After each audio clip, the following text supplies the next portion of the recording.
Not long ago, I was talking with a couple who had lived in the same home for nearly 35 years. Their children had grown up there.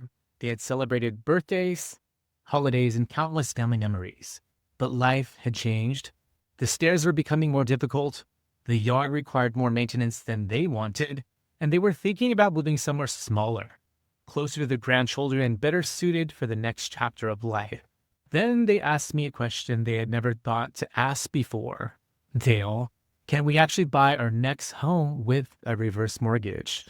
The answer surprises a lot of people because most people think reverse mortgages are only for homeowners who already own a house, but that's not always the case. Today, we're going to talk about how a reverse mortgage can sometimes be used to purchase a home, who it may make sense for, and why this option could be worth understanding if you're thinking about downsizing. Hi, I'm Dale Corpus. I'm a Senior Transition Strategist, Realtor, and Reverse Mortgage Specialist based in the San Francisco Bay Area. I help families figure out how to pay for senior care, especially when a home is involved. Sometimes that means helping a family remain at home. Sometimes it means helping them transition to senior living.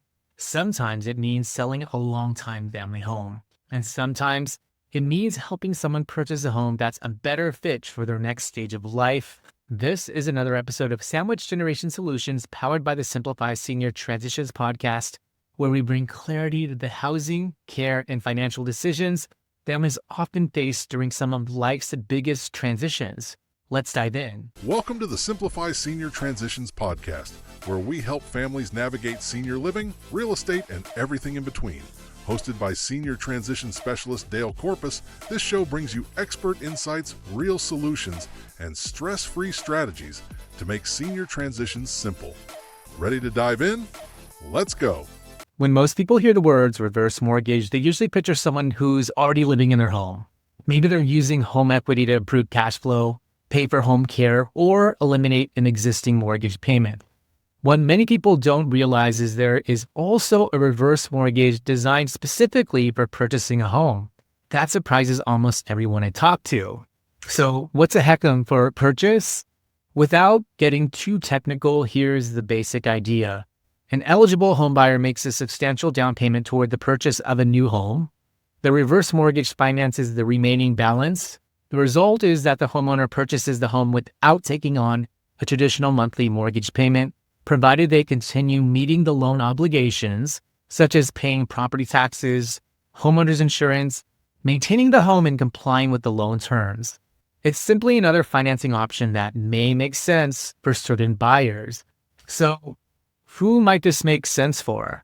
Let's say you're retiring. Your current home has become too large, too many stairs, too much maintenance. Maybe the yard that once brought you joy now feels like work. Or perhaps you want to move closer to children, grandchildren, or better healthcare. A reverse mortgage for purchase may allow someone to buy a home that's better suited for aging while preserving some of the proceeds from selling their previous home. Again, every family situation is different, but this is one option that many people don't realize exists. Let me give you a real family scenario. So imagine a couple in their early 70s. They've lived in a two-story home for decades. The house is now worth considerably more than when they bought it. They decide to sell. Instead of buying another large home, they purchase a smaller single-story home closer to their daughter. They contribute a significant down payment from the proceeds of their home sale. Then they use a reverse mortgage to finance the remainder.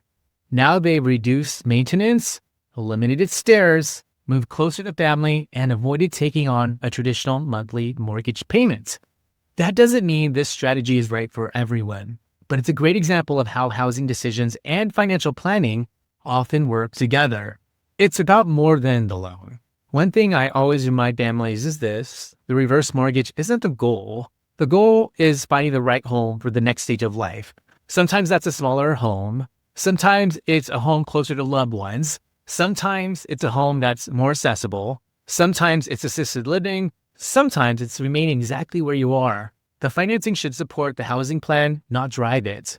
So let's talk about when this may not make sense. Just because someone qualifies doesn't automatically mean it's the right decision.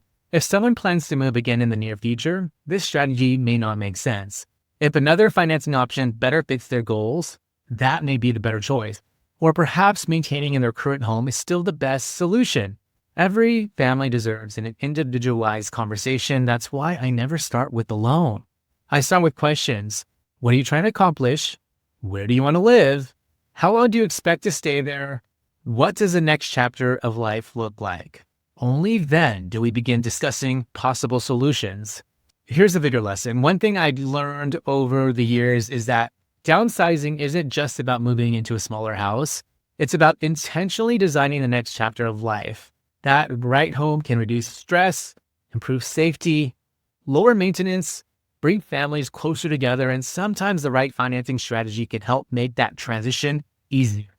So, wrapping up, can you buy a home with a reverse mortgage? In some situations, yes, and for the right person, it may be a valuable option worth exploring, but like every housing decision, it starts with understanding your goals, not just your financing options, because when families understand all of the choices, they make better decisions, and that's really what senior transition planning is all about. And before we wrap up, I do want to mention something important. Every reverse mortgage program is different, and eligibility depends on many factors, including age, the property being purchased, available funds for the required down payment, current lending guidelines, and the borrower's individual circumstances.